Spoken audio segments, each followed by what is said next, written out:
Hello नमस्कार, स्वागत है आप लोग का ऑब्जेक्टिव 99% यूट्यूब चैनल में। आज के क्लास में देखने वाले हैं क्लास 12th के आर्ट आर्ट का पहला बार यहाँ पे वीडियो आ रहा है।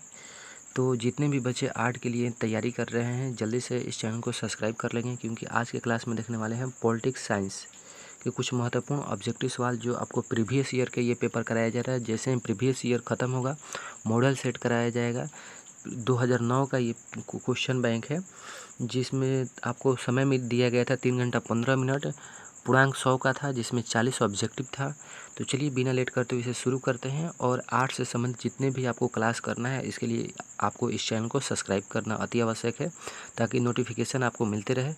तो आज का पहला सवाल है कि सही विकल्प को आपको इसमें बताना है। सही उत्तर क्या हो जाएगा? भारत चीन युद्ध किस वर्ष हुआ था? आपको बताना है भारत और चीन के बीच युद्ध कब हुआ था। आपके ऑप्शन है 1971 में, 1982 में, 1972 में, 1962 में। तो इसका सही उत्तर हो जाएगा ऑप्शन डी। यहाँ पे देखिए, यहाँ पे द दे दिया है, जिससे बहुत पुराना ये सेट है।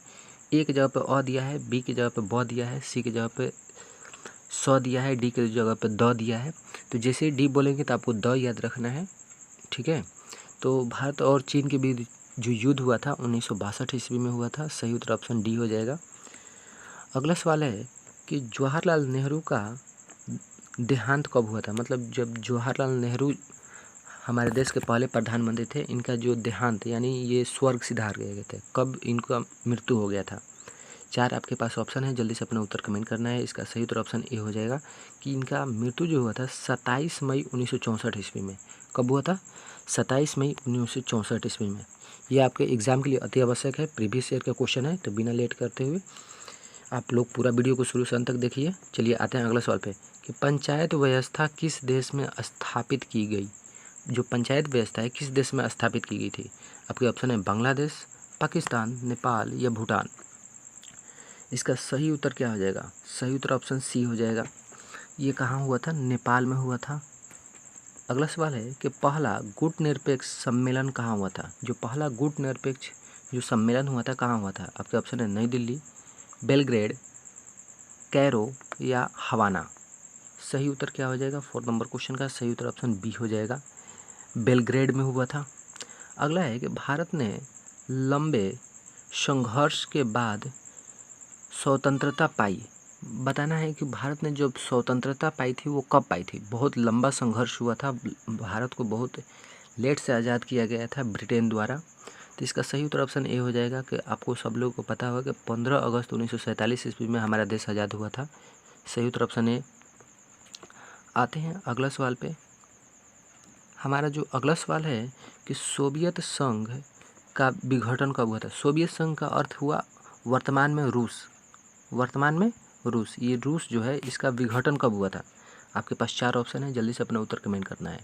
इसका सही उत्तर ऑप्शन ए हो जाएगा कि 25 दिसंबर 1961 ईस्वी में सोवियत संघ जो था ये 15 राष्ट्रों में विघटित हो गया था। सही उत्तर ऑप्शन ए 25 दिसंबर 1961। आते हैं अगला सवाल है कि सुरक्षा परिषद के सदस्यों की संख्या क्या होती है? जो सुरक्षा परिषद होते हैं उसमें अस्थायी सदस्यों की संख्या। तो आपको बता दें जो सुरक्षा परिषद में टोटल 15 सदस्य होते हैं, जिनमें से 5 जो होते हैं ये अस्थायी होते हैं, जबकि 10 जो होते हैं ये अस्थायी होते हैं। यह प्रत्येक 2 साल के लिए चुने जाते हैं, जबकि ये जो 5 साल के लिए अस्थायी सदस्य होते हैं ये हमेशा के लिए होते हैं। इस बात को ध्यान रखिएगा। तो बोलते हैं कि अस्थायी सदस्यों की संख्या कितनी है? 5 है। सही उत्तर ऑप्शन ए हो जाएगा। आते हैं अगला कि यूरोपीय आर्थिक समुदाय की स्थापना कब हुई थी? जो यूरोपीय आर्थिक समुदाय था इसकी स्थापना कब हुआ था? सही उत्तर जल्दी से कमेंट करना है 8 नंबर क्वेश्चन का। इसका सही उत्तर ऑप्शन बी हो जाएगा, 1992 ईस्वी में इसकी स्थापना हुई थी। आते हैं अगला सवाल पे कि विश्व मानव अधिकार दिवस कब मनाया जाता है? तो जल्दी से कमेंट करना है। यदि आपको इसका उत्तर पता है नहीं है तो जल्दी से इसे याद भी कर लेंगे। तो जो विश्व मानव अधिकार दिवस है ये हर साल दिसंबर में मनाया जाता है। कितने दिसंबर को? तो 10 दिसंबर में मनाया जाता है। सही उत्तर ऑप्शन डी हो जाएगा। अगला है कि दक्षिण एशिया में सबसे बड़ा देश कौन है? आपको बताना है कि दक्षिण जो एशिया है इसमें सबसे बड़ा क्षेत्रफल के हिसाब से आपके ऑप्शन है भारत, पाकिस्तान, श्रीलंका या बांग्लादेश। तो सही उत्तर ऑप्शन ए हो जाएगा, भारत सबसे बड़ा देश है दक्षिण एशिया में। इसका आपको क्षेत्रफल भी याद रखना है कि 32,87,263 किलोमीटर प्रति स्क्वायर है, ये भी याद रखना है। चलिए आते हैं अगला सवाल पे कि है कि यहाँ पे दक्षिण भारत का हो गया सबसे बड़ा देश, ये भारत हो गया। अगला है कि जनता पार्टी की सरकार कब बनी? जो भारतीय जो जनता पार्टी थी, जनता पार्टी इसकी सरकार कब बनी थी? तो इसका सही उत्तर जल्दी से कमेंट करना है। सही उत्तर ऑप्शन बी हो जाएगा, 1977 ईस्वी में पहली बार इसकी सरकार बनी थी। अगला है कि एक साथ कितने निजी बैंकों का राष्ट्रीयकरण किया गया? आपको याद होगा कि पहला बार जो राष्ट्रीयकरण किया गया था उस समय कितने बैंकों का राष्ट्रीयकरण किया गया था? सही उत्तर ऑप्शन क्या हो जाएगा, जल्दी से कमेंट करेंगे। सही उत्तर ऑप्शन डी हो जाएगा, 14 बैंकों का राष्ट्रीयकरण किया गया था पहला बार 1969 ईस्वी में। 1969 ईस्वी में पहला बार 14 बैंकों का राष्ट्रीयकरण किया गया था। सही उत्तर ऑप्शन डी हो जाएगा। अगला है कि संविधान ने किस भाषा को राजभाषा का दर्जा दिया? तो हमारा जो संविधान है इसमें राज्य भाषा की दर्जा किसे दी गई है? आपके ऑप्शन है अंग्रेजी, हिंदी, उर्दू या बांग्ला। सही उत्तर ऑप्शन बी हो जाएगा कि हमारा जो राज्य भाषा हो जाए या मातृभाषा हो जाए। हमारा कौन सा राज्य भाषा है? तो वह हिंदी हो जाएगा। सही उत्तर ऑप्शन बी हो जाएगा। आते हैं अगला सवाल पे कि शॉक थेरेपी को अपनाया गया। जो शॉक थेरेपी है इसको कब अपनाया गया? आपके ऑप्शन है 1990, 1991, 1989 या 1992। 14 नंबर क्वेश्चन का सही उत्तर ऑप्शन बी हो जाएगा, 1990 ईस्वी में इसको अपनाया गया था। आते हैं अगला सवाल पे। अगला सवाल है कि भारत में विदेशी नीति के संचालक हैं। जो भारत में विदेशी नीति है इसके संचालक कौन कौन थे? जल्दी से अपना उत्तर कमेंट करना है। इसका सही उत्तर ऑप्शन बी हो जाएगा, यशवंत सिंह थे। भारत में विदेशी नीति के संचालक कौन थे? यशवंत सिंह। अगला है कि स्वतंत्र भारत के प्रथम गवर्नर जनरल कौन थे? स्वतंत्र भारत के प्रथम गवर्नर जनरल जो एक क्या थे? एक भारतीय भी थे। और यह स्वतंत्र भारत के क्या थे? यहाँ पे प्रथम गवर्नर जनरल पूछ रहा है। अंतिम गवर्नर जनरल स्वतंत्र भारत के प्रथम कौन थे? राजगोपालाचारी थे। लेकिन बोलेगा कि स्वतंत्र भारत के प्रथम गवर्नर जनरल कौन थे? तो इसका सही उत्तर ऑप्शन ए हो जाएगा, लॉर्ड माउंटबेटन थे। इन्होंने ही हमारे देश की आज़ादी के समय यहाँ की प्रथम गवर्नर जनरल इनको माना जाता है, लॉर्ड माउंटबेटन को। आते हैं अगला सवाल पे कि संविधान सभा के अध्यक्ष कौन थे? संविधान सभा जो हमारा संविधान बनने के लिए अधिवेशन बैठाया जाता था तो उसके अध्यक्ष कौन थे? 17 नंबर क्वेश्चन का सही उत्तर ऑप्शन सी हो जाएगा, राजेंद्र प्रसाद को बनाया गया था। ये अस्थाई अध्यक्ष भी इनको माना जाता है। आते हैं अगला सवाल पे कि भारत के प्रथम राष्ट्रपति कौन थे? भारत के प्रथम राष्ट्रपति आपको बताना है कि कौन थे। तो इसका सही उत्तर ऑप्शन ए हो जाएगा, राजेंद्र प्रसाद। जो ये एक बिहारी भी थे। इस बात पे हमें गर्व भी होना चाहिए कि प्रथम जो राष्ट्रपति थे भारत के वह एक बिहारी थे। सही उत्तर ऑप्शन ए हो जाएगा। आते हैं अगला सवाल पे कि भारतीय विदेशी नीति का आधार स्तंभ क्या है? जो भारतीय विदेशी नीति है इसका आधार स्तंभ क्या है? तो वह है विश्व शांति। हमारा जो विदेशी नीति है इसका क्या आधार है? कि विश्व शांति, मतलब पूरा वर्ल्ड में शांति रहना चाहिए। अगला सवाल है कि भारत में चुनाव आयोग का गठन कब हुआ? जो भारत है इसमें चुनाव आयोग का गठन कब हुआ था? जल्दी से 20 नंबर क्वेश्चन का सही उत्तर कमेंट करेंगे यदि पता हो तो। सही उत्तर ऑप्शन ए हो जाएगा, जनवरी 1950 ईस्वी में पहली बार चुनाव आयोग का गठन किया गया था। सही उत्तर ऑप्शन ए। आते हैं अगला सवाल पे कि किस राजनीतिक दल ने 1975 ईस्वी में आपातकालीन घोषणा का स्वागत किया? सही उत्तर जल्दी से कमेंट करेंगे। 21 नंबर क्वेश्चन का सही उत्तर क्या हो जाएगा? इसका सही उत्तर ऑप्शन सी हो जाएगा। वो कौन थे? तो सीपीआई ने क्या किया था? 1975 ईस्वी में आपातकालीन घोषणा का स्वागत किया था सीपीआई ने। सही उत्तर ऑप्शन डी हो जाएगा। 22 नंबर क्वेश्चन आपका है कि भारतीय योजना आयोग के अध्यक्ष, जो भारतीय योजना आयोग है इसके अध्यक्ष होते हैं कौन होते हैं? भारतीय योजना आयोग के अध्यक्ष कौन होते हैं? आपके ऑप्शन है वित्त मंत्री, प्रधानमंत्री, रिजर्व बैंक के गवर्नर या वित्त आयोग के अध्यक्ष। तो इसका सही उत्तर ऑप्शन बी हो जाएगा, भारत के प्रधानमंत्री होते हैं। इसको याद रखना है, ये बहुत ही महत्वपूर्ण है। 23 नंबर क्वेश्चन में कोई ऑप्शन नहीं दिया गया है। आपके क्वेश्चन है कि सीटीबीटी का पूर्ण रूप क्या होता है? तो सीटीबीटी का जो पूर्ण रूप होता है इसका क्या होता है? तो होता है कॉम्प्रिहेंसिव टेस्ट बैंड ट्रीटी होता है।